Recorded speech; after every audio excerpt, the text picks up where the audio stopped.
Boris Johnson has plunged England back into lockdown until the middle of February, with schools to close and the public told to stay at home.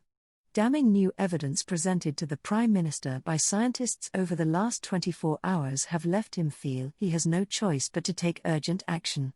The lockdown will come into effect tomorrow, but the public is being urged to immediately start following the guidance.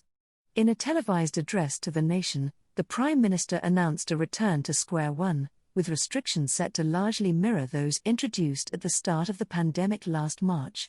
With most of the country already in extreme measure, it's clear we need to do more together to get this virus under control, he said.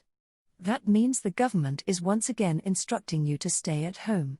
All schools are to shut until at least February half-term and will only remain open for children of key workers and those from vulnerable families.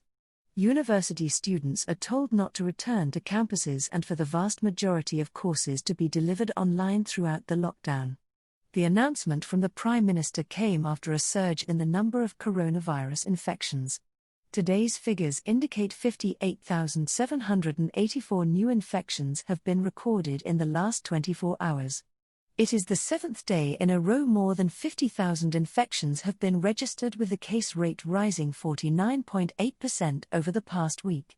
At a meeting of the government's COVID-0 task force earlier today, the Prime Minister was warned on December 29 a staggering 80,664 people tested positive for the virus.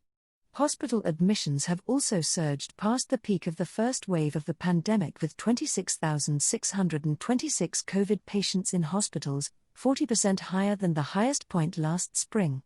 On April 12, there were 18,974 patients being treated for COVID in hospital. Today, the four chief medical officers from England, Scotland, Wales and Northern Ireland recommend moving UK from COVID-19 alert level 4 to level 5. The alert level is the highest warning and means there is a risk of healthcare services being overwhelmed. Today is the first time since the start of the pandemic the alert has been raised to the highest level.